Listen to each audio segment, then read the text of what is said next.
Hi, and welcome to the Badass Breastfeeding Podcast, co-hosted by Abby Thiering, the Badass Breastfeeder, and Dianne Cassidy, IBCLC. Hey, badasses. You might notice that episode 10 is being posted after episode 11. We had some technical issues with number 10. I will take complete fault for that. This is Dianne Cassidy, the lactation consultant.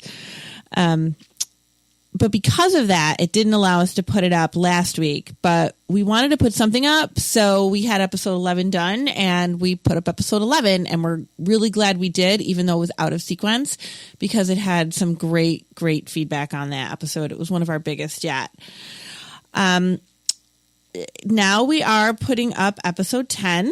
There are a few little production things with it, little audio issues. You might not notice it, but we noticed it, but it's still got some great info in there. So we're putting it up for you. We'd love your feedback on it. And I think in the future, we will probably do another episode about relationships as well, just to kind of cover some things that might have been cut out of this episode 10. So enjoy from Dianne and Abby. See you next time. Welcome to the Badass Breastfeeding Podcast. I'm Dianne, the lactation consultant, IBCLC. And I'm Abby, the Badass Breastfeeder. And we are at episode 10, so welcome. Today, we are going to talk about, I was thinking at first, like partner, how it is with your partner and when you start breastfeeding. But really what it comes down to is like how relationships change with everybody around you when you become a mom and you start breastfeeding. Yes. Wow. Yes, very intensely. I mean, you change so much as a person. So all of the dynamics you have in your life go through a transition. That's a great way of thinking about it, because I think we kind of figure we're the same person just with a little human, That's what you think, right? That's what you think. That's what you think. Oh, before you get pregnant, while you get pregnant, you get you get all these ideas like, oh yeah, we're going to still hang out. The baby's going to be in the best net. And like, oh, we'll just sit around and play Monopoly. Yeah, no, nothing. Yeah, it's all... You can't, it's too abstract to even be able to comprehend what's going to happen. Oh my gosh. It's a totally different thing. And it's almost amazing, which is a whole different podcast in and of itself. But it's amazing how when you're pregnant, you do go on with your life and you're doing things and, I'm going to go back to work and I'm going to do this and I'm going to do that. And then I'll still take vacations and we'll go to my friend's wedding in 6 months in Tahiti and, whatever. And then you have this baby. Oh my God. You have a baby and you're like, what was I immediately you're like, what was I thinking? Funny. I have a friend right now who his wife is going to give birth in January and they've booked a family trip to Ireland the summer of the 6 months later. Oh, and it's like, God. Oh, baby's first family trip. I'm like, oh my God. What are you thinking? Okay, boy, that's going to be intense. That's going to be really intense. I mean, it's just, you just don't realize, and not even that it's a lot of work, obviously, but you don't really have the same interest anymore. I was just going to say that. I was just going to be like, they're going to get to Ireland and be like, who cares about Ireland? Right. Why did we come here? Oh, we wanted to see this. Let's go check out the culture. Right. It's ridiculous. There's no way, so when we talk about. That's funny. Oh my gosh. See, it really happens. This way people know that we're not just out here just talking out our ass. It really happens. So as far as the relationships, when you're, and really it is, a lot of it is attachment parenting. And we can kind of lump, breastfeeding is into that attachment parenting, role, even if you don't want to say that that's what you are. But you're responding to your baby, you're taking care of your baby, you're very drawn to having this role now as a mom. You don't even think about it now. It's second nature that you're just kind of into this role of taking care of your child. And sometimes people get a little bit weird. I shouldn't say it like that. That was wrong. Sometimes people get a little bit put out. It was really jarring for everyone. And there was they were so excited and they wanted to be so much a part of it. And I was freaking out. And I couldn't really tell them why I was freaking out. Because first of all, I didn't know I was freaking out. And I didn't know what to say. I didn't know I just didn't know, it was like, it was a very dark, new, like overwhelming, like all these responsibilities, like my whole life perception was changing. And they would be like, hey, after work, let's come over with a bottle of wine and we'll all hang out. And like, I couldn't like comprehend that happening. Like, I was just like, it felt so weird. It felt invasive. It felt like offensive. It was just like, what? Like, how can you be thinking about wine at a time like this?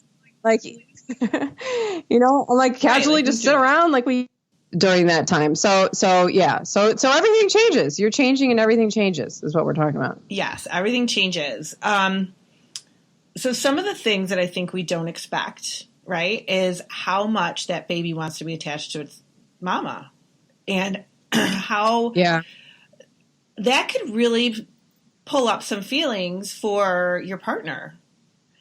Oh, yeah. They could, because especially if you're in a relationship where, you're married for several years before, or not even married, but just together for several years before, and you do stuff and, it's just you and your partner for years. And then all of a sudden now there's this new little baby that needs so much attention, mostly from mom in the beginning. And that can be very uncomfortable. And like, how do you deal with those feelings? And, and it's so hard. I think I've had some moms be like, my husband is really sad that he can't be part of the breastfeeding and he can't, the baby doesn't settle down for him and the baby just wants to be with me. And my husband's really upset about that. And I don't know what to do about it. And, I want to tell him to get over himself, but I feel bad at the same time, so it's really tricky. I feel like it's a really tricky place to be. Yeah. And everything's changing for the husband, for your partner too, right? I mean, they're just as, shocked as everyone else. And, first of all, they've just seen their wife go through labor, right? Which I remember was like, it completely floored my husband. Was just like, oh my God, what a horrible thing. I know. It's like that. What a horrible thing to happen to you. I can't ever watch that again. That was awful. And during my first hospital birth, which was terrible, and then my home birth, which was beautiful, he had the same reaction. He was just like, that is like not something I can watch all the time. Like, that's just scary. And yeah, my husband, I don't know if because you have all the extremes, right? You have the husband who's like not around at all, or the partner who's not around at all, who's just like, I don't want to do anything. Like, you take care of everything. He's not helping.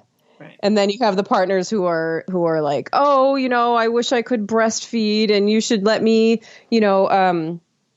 let's pump some milk into a bottle, or like just give some formula so that I can be, bonding with the baby too, because they're not sure how else to bond with the baby because they see, and they see you like so intimate with this baby when you're breastfeeding and, being skin to skin, which they can do too, not the breast.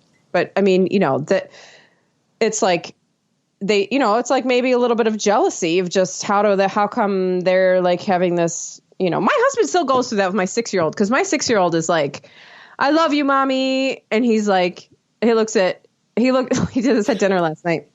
He goes, I love you, mommy. He said, I love you. And he said, I'm talking to mommy. He said, not you yet. Not you yet. He said yet. Oh my gosh. I know. I was like, oh God. And this has been going on for a really long time, where he's just like, I like you, but I don't love you, to my husband. And my husband's like really upset about it. They don't know what they're saying. I'm like, exactly. He doesn't know what he's saying. And plus he's been saying it for so long now that like he'd have to backtrack on all these years of like, he doesn't know.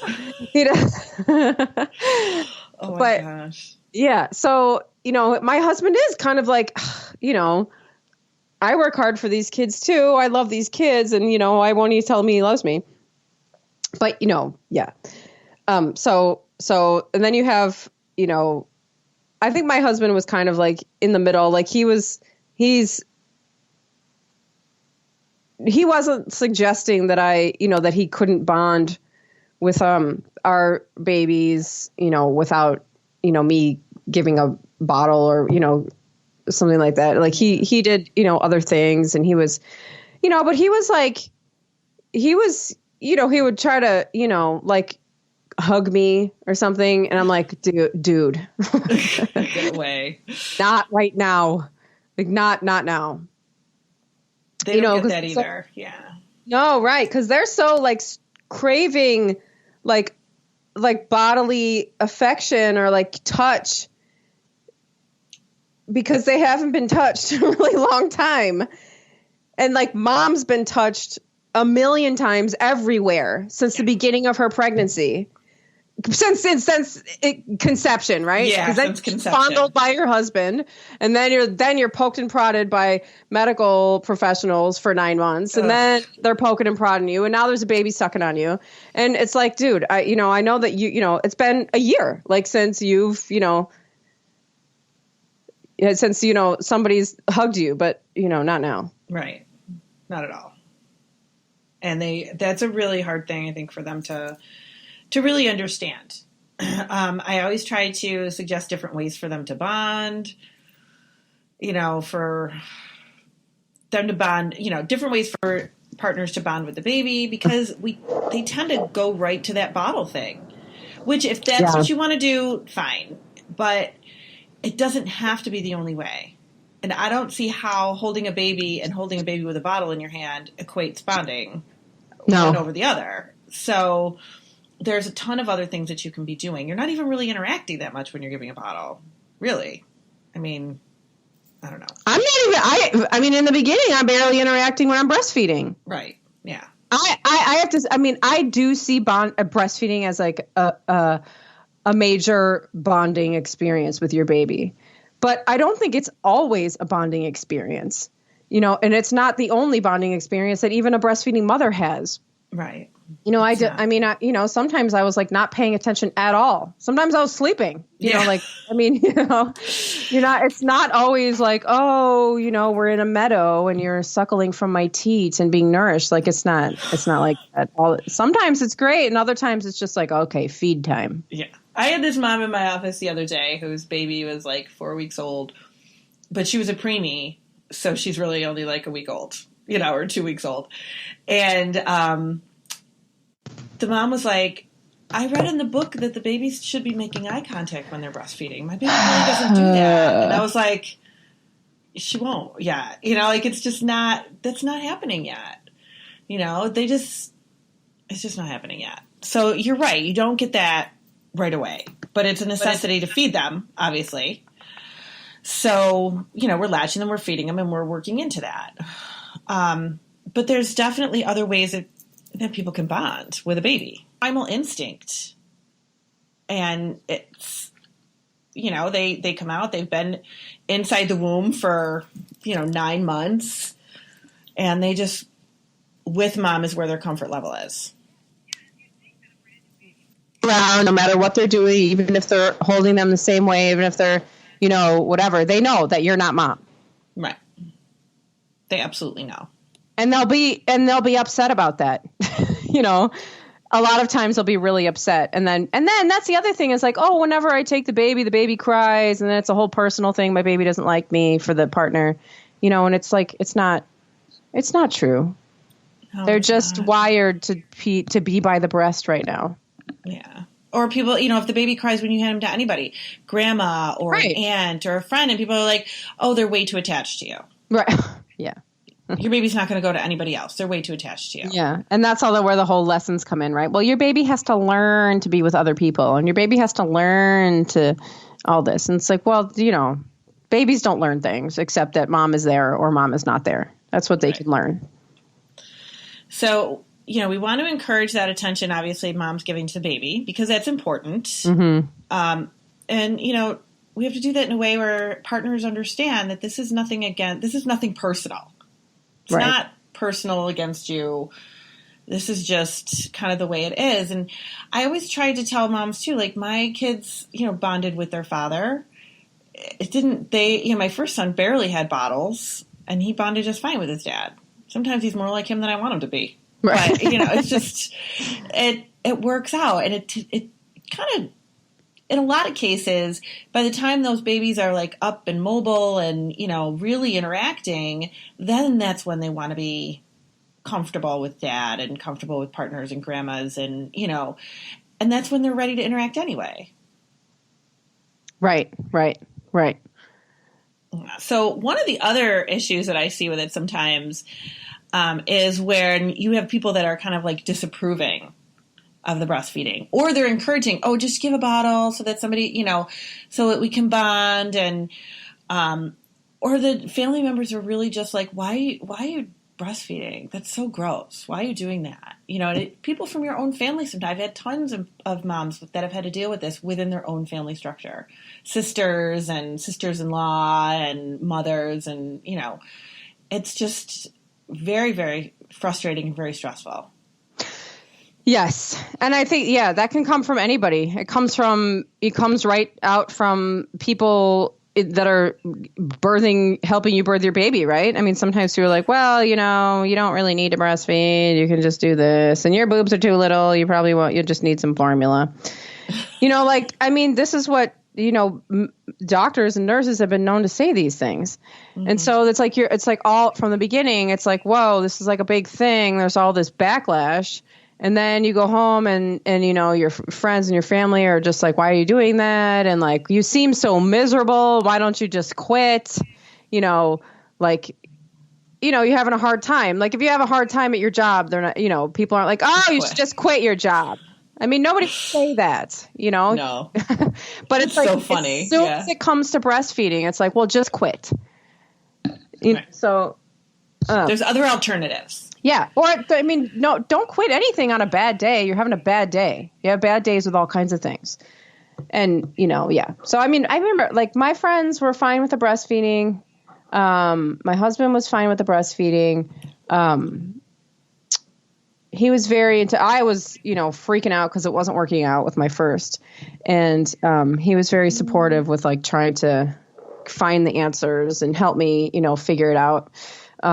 So that was good. I think that when I did kind of become like, when I, you know, and the whole thing, like I got off we finally stopped using formula and I was exclusively breastfeeding by like 2 or 3 months. And then I was playing around with this whole blog, and then I was the badass breastfeeder. And then I was like, oh my God, I'm going to breastfeed forever. And like, this is amazing. And like, I worked so hard for this. Like, you know, cause I first was like, well, I'll breastfeed for a year and then I'll stop. Cause that's the whole thing we do, right? We have like a goal, like, oh, I'll breastfeed for 6 months and then I'll stop. And then a year for a stop. And then, you know, I did that whole thing. And then when I got going, I was like, why would I well, for how long are you going to breastfeed?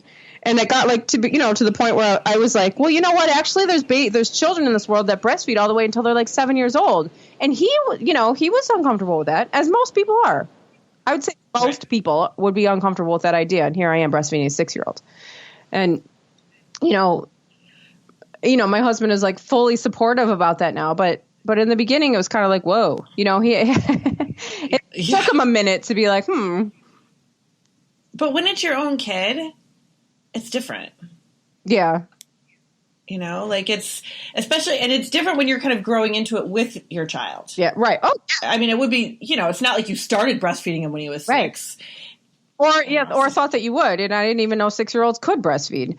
You know, I never thought about a 6-year-old breastfeeding. I've never seen that. I never heard of it. And then now it's just like, well, yeah, it's kind of annoying.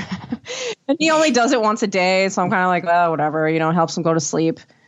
It's like, you know, a couple minutes. And then, so I'm just kind of like, well, whatever, you know, you're right. It's different. It's like, it doesn't seem weird to me now. It's just like, this is what we do. And now, you know, kind of at this point, and, you know, I mean, any minute now he's going to wean, and like, that'll be the end of it. And so I don't, you know, then I don't ever get that time back. I don't ever get to do any of that ever again. And so I don't, well, you know, but I will say that there were friends that were like, I had one friend who was like, oh, aren't you done with that? I said something about breastfeeding. He was like, oh, aren't you done with that by now? And I was like, no, I'm not done with that by now. Like, a little more complicated than that. But yeah, still, I mean, there are people who know that I breastfeed my 6-year-old, and they're all like, oh my God, like I could not do that. That's just like, I could, you know, they're very like open, you know, maybe behind my back, they're like, that's disgusting. But to my face, they're just like, oh my God, I could never do that. You know, and fine, then don't. It's right. It's not, they don't have to. Yeah. You're not asking them to. You're not saying, yeah. go breastfeed my child for me because I need a break. Like, it's not, that's not happening. I remember like my mom, when my first son was 6 months old, my mom was like, okay, that's enough now. It's been 6 months. Mm-hmm. And I was like, we're doing okay. I think we'll continue on. Thanks for that vote of confidence. Yes, I love the 6 months, and it's like sick because I was hanging out with my sister. Well, this was a couple years ago, and she was like, I think Jack was 2, maybe he was 2, and he's walking around the living room being a little 2-year-old, and my sister said, before Jack was born, I would have thought that breastfeeding a 2-year-old was weird, but now I'm sitting next to him and he's just a little baby. Like, he's a little baby. Like, I know you're not supposed to call a 2-year-old a baby because they're technically a toddler, but like, they're 2, they're tiny. She's like, there's nothing weird about him. Like, now that I'm in the room with it doesn't seem weird at all. No, it's just, but again, it's that normalizing. Right. Exactly. That's right. Yeah. We're not seeing it, so people think it's weird. And it's so simple. It was just a matter of like her sitting in the room with us. And then it was like everything was suddenly, it was all normal. Yeah. And I think too, like if partners realize like, how much this means to the family unit. Yeah. How protective this is health-wise, how, just if it's something that mom really wants to do, supporting it is really, really important, how everybody could just do that. And it would be so much of an easier go-around for the mom. Right. Yeah. And I don't understand. Go ahead. One of the biggest reasons why moms stop breastfeeding is their lack of support in their family unit. Right. Mm-hmm. I totally believe that. And I don't understand why does everyone else care so much? What does it have anything to do with you? Like, I don't need your opinion. Like, I didn't ask for your opinion, and I don't, like, why is it suddenly, it seems like it's a really big thing. Like, there's, I don't know, these decisions that you make about where the baby's going to sleep. Even that's like pretty controversial, but it's not like that's like, it doesn't seem that there's people like as vocal, like, oh, you should not, it seems like the breastfeeding thing is like people, it's just like fair game for everyone to have their opinion. And I think it comes back to like women. Women do not own their bodies. Everyone thinks they own a piece of another woman's body. And so therefore I can just, there's boobs. I mean, come on. This society owns boobs. I can talk about, I've got an opinion about your boobs. Well, I don't need your opinion about boobs, just like I haven't needed anyone's opinion about my boobs since I hit puberty. But people just love to give it. Yeah. And if it's like your parenting is wrong, you should be doing my parenting. Yeah. And if you're not doing my parenting, then, you're just not in a good place and your child's going to turn out to be, Charles Manson. Right, who knows? Right. But it's, even I've had families that just would argue with each other and hide things. I would have families that would hide, or moms that would hide that they were still breastfeeding. Oh, yeah. Or hide that they're, doing attachment parenting or baby wearing or whatever, because their family members do not approve. Like the sister doesn't approve. The mom doesn't approve. You're spoiling that baby too much. You're giving them too much attention. You're going to cause problems. You're going to start bad habits. All of that stuff. So in order to just like save face, you just pretend it's not happening. And that's really sad. It shouldn't be like that. Yeah, there's a lot of it, especially when it comes to like, breastfeeding beyond infancy. Mm-hmm. People just they just become closet breastfeeders. It's really common. I mean, I have people say that to me all the time. Yeah. I just don't tell anybody. And, it's kind of like, if that's your only alternative, if it's your only choice, then I think it's the best choice. Cause it's better than stopping before you're ready. Absolutely. But it's, some people, I don't know. some people come from families where it's like, you can't tell me anything. I mean, my family can't tell me anything, I mean, to their, to a detriment, it's like, well, Abby, maybe I might have some advice for you that could help because, and I'm just like, nah, I'm going to hear it. I'm going to do it my way. And yeah, I'm kind of like that myself. Yeah. Well, like, I mean, it could be, my husband said to me one time, he's like, your mother did raise 2 children, she might have some. And I was like, I don't care. I don't want to hear it. No, I don't want to. If my mom telling me I probably wouldn't be able to breastfeed is what made me want to breastfeed. Yeah. Oh, yeah, that's true. That's true. And I've been like that since I was 13. Uh-huh. Yeah. And that really, like, I'll tell people now, like, when I do talks and stuff, I'm always like, basically spiting my mother built my whole career. Mm-hmm. Like, because she said you can't do this. And I said, okay, let's see what happens now. Yep. Just like that time you told me I couldn't go out with my friends. Yeah. When you hated my boyfriend. Right. Right. But it became the most beloved boyfriend ever. But trying to, really kind of, and the poor moms, like, and I hate to like put it back into this place, but like, if you're in this space with this newborn who just wants mom, I mean, and it really is crying when anybody else holds them and doesn't want anything to do with the partner, doesn't want to, go to anybody else. And that's not necessarily something that the mom wants either. No, it's overwhelming. It's overwhelming. And all you want to do is to make sure your baby's okay with you. And all you want is to meet your baby's needs. Mm-hmm, mm-hmm. And that's the only frame of mind that you're in. And then, so, what we're talking about is changing relationships, right? And all you're focused on is this baby. And all the other people are like, whoa. Yeah. She's so different now. Oh, well. Wow. Yeah, I am. Exactly. I'm different. You are different. You go, it's like a transformation. Mm-hmm. And nobody should expect any differently. Nobody should think that you're going to be the same person. No. That you were before. It's not going to happen. Mm-mm. No. I mean, because it's different doesn't mean it's bad. You're not it's not a bad change. It's just a change. Well, and I think like it's also like in the beginning, it's very intense, and like things even out. Mm-hmm. Like, I started like, I looked up from my baby eventually and I was like, okay, yeah, sure. I'll come out. Yes, you guys can come over and we'll hang out. Like, it was just like in the main, like, just give me a second. Mm-hmm. I need a second to absorb all this. Right. Right. It's just, but yeah. And you have partners and people who are patient. And then you have people who are just like flat out, not, offended. Close-minded. Yeah. Just close-minded when it comes to other options of parenting. Yeah.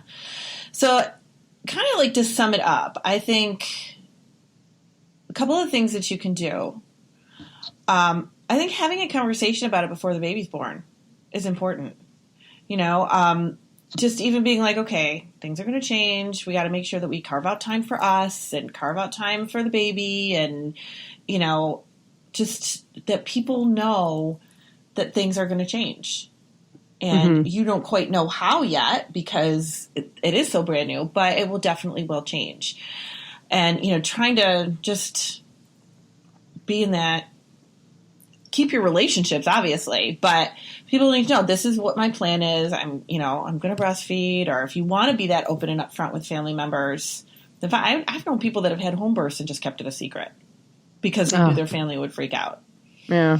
So, don't be proud of the choices that you make, but just let people know, things are going to be, it is going to be in a different place. Everything's going to change, but it'll be fine.